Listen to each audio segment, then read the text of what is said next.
Good morning students, my name is Shruti Singh and today we will start the second lecture of Unit 1 of Fluid Mechanics and Fluid Machines. So our today's topic of discussion is fluid properties. Now when I say fluid property, I mean properties of both liquid as well as gases, because fluid consists of both liquid as well as gases. So today we will discuss one of the most important properties of fluid, which is known as viscosity. So to understand the concept of viscosity, let us take a real life example. Now suppose you have two containers. Container 1 is filled with milk and container 2 is filled with honey. Now when you try to pour milk from container 1 into a cup, you will see that this flow is very smooth and swift. On the other hand, when you try to pour honey from container 2 into the cup, you will see that the flow is not that swift or smooth, or you will observe there is some kind of resistance which honey feels when it is being poured from container into a cup. Or we can say that first liquid which flows swiftly is less viscous, and the second liquid, which is honey, when it flows from container to the cup, it is facing some resistance, so we can say it is more viscous. So the difference in the state of flow of milk and honey is because of this fluid property which is known as viscosity. Now viscosity in fluids are because of two reasons. The viscosity in fluids are caused because of two reasons.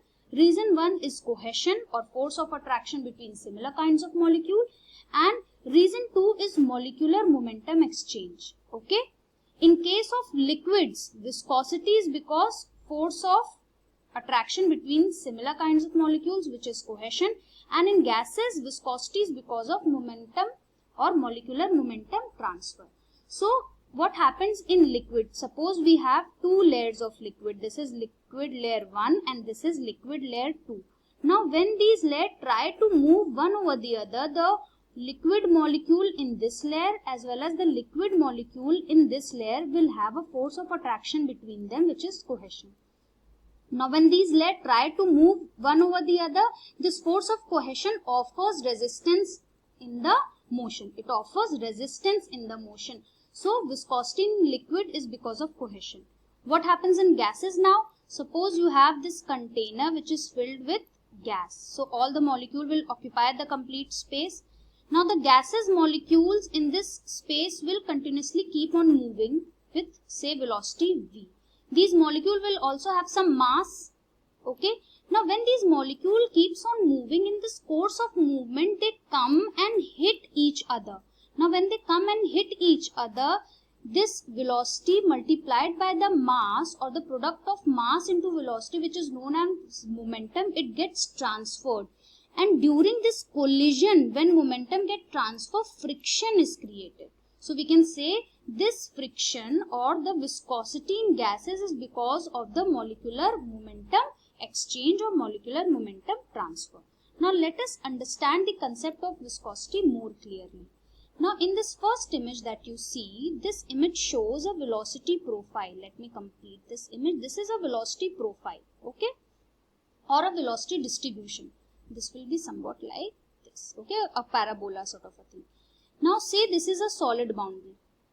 Now when I say solid boundary, a solid boundary is a boundary which is fixed. Now when a boundary is fixed, that means it has velocity equal to 0. Now over this fixed velocity moves the liquid. Now when liquid flows, it moves in layers. Now these are the different layers of fluid, layer 1, layer 2, layer 3 and so on.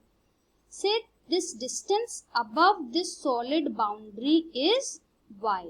This distance is denoted as small y. Okay, small y. Now when the liquid flows over this solid boundary offers two types of forces over the liquid. The first type of force is the force of adhesion. Now what is force of adhesion? Force of adhesion is force of attraction between different kinds of molecules. So force of adhesion is force of attraction between different kinds of molecules. Okay. And the next force is, the force number 2 is what? The force number 2 is van der Waals forces. Now, say this layer which is just above the solid boundary, this layer will have the maximum effect of force of adhesion and van der Waals forces.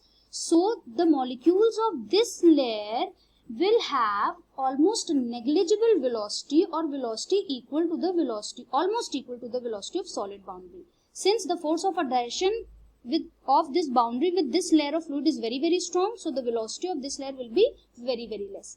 As we move above this layer onto this layer, the velocity of this layer will be somewhat higher than this layer because the impact of adhesion and van der Waals forces decreased. Now when we move to this third layer, the impact of adhesion and van der Waals force further get reduced, so the velocity of third layer is greater as compared to layer number 1 and layer number 2.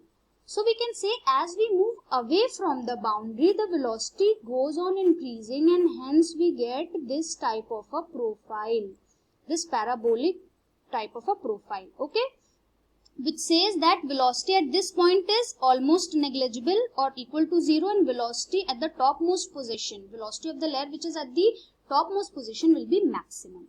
Now suppose we take two different layers. Say this is layer 1 which has velocity u, and this is layer 2 which has velocity somewhat greater than the layer beneath, say u plus du.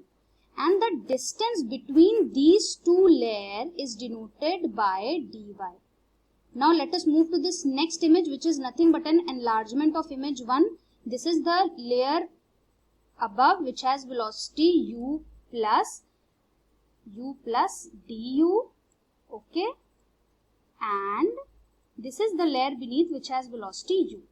Now you can understand this situation. One thing more I want to add over here, the distance between these two layers is denoted by dy, okay. Now we will understand this situation with a real life example again. Suppose we have two people who have different running capacities or different speed. One person is running with a higher speed and the other person is running with a lower speed. Now suppose these two people are holding hands together and then they are made to run. Now when they are holding hands together and they are running, the one which is running with a higher speed will feel that the other one is trying to pull him back, and the one which is running at a lower speed will feel that the one which is running at higher speed is trying to pull him forward, okay. So both are facing some kind of resistance in their state of motion. So this resistance which they are facing is nothing but the viscosity when we come to liquid. Similarly here also we have two different layers. This layer is moving with higher velocity u plus du, and this layer is moving with lower velocity u. So layer above will feel that the layer below is trying to pull it backwards. That is why force of friction is acting in this direction. And the layer beneath will feel that the layer which is moving with a higher velocity above is trying to pull it forward, and hence the force of friction is acting in this direction, okay. Now this force of friction or this resistance which each layer are facing in their state of motion is nothing but the viscosity, okay. So there was a scientist Newton who has studied this scenario and postulated that whenever two layers are moving one over the other, say this layer has some width, if this layer has some width, then it will also have some area. So the scientist Newton postulated that whenever there are two layers of liquid trying to move one over the other, they will have some kind of shear stress between them. Or he said that whenever one layer is trying to move over the other layer, the layer above will impose a shear stress onto the layer beneath, and the layer beneath will impose the same shear stress on the layer above. And he said that this shear stress is denoted by tau, and this tau is proportional to the rate of change of velocity. This rate of change of velocity with respect to distance y. So the rate of change of velocity with respect to y will be du upon dy. So Newton said tau is proportional to du upon dy. When you want to remove this proportionality sign, you put equal to sign and you put a constant. Say the constant is mu, so tau is equals to mu du upon dy. Okay. So this tau is shear stress and du upon dy is the change in velocity with respect to distance from the solid boundary, and this mu is nothing but coefficient of viscosity or dynamic viscosity, or simply we can term it as viscosity. Okay, so this is all for today. In next lecture we will discuss more about viscosity and we will also discuss the different units of viscosity.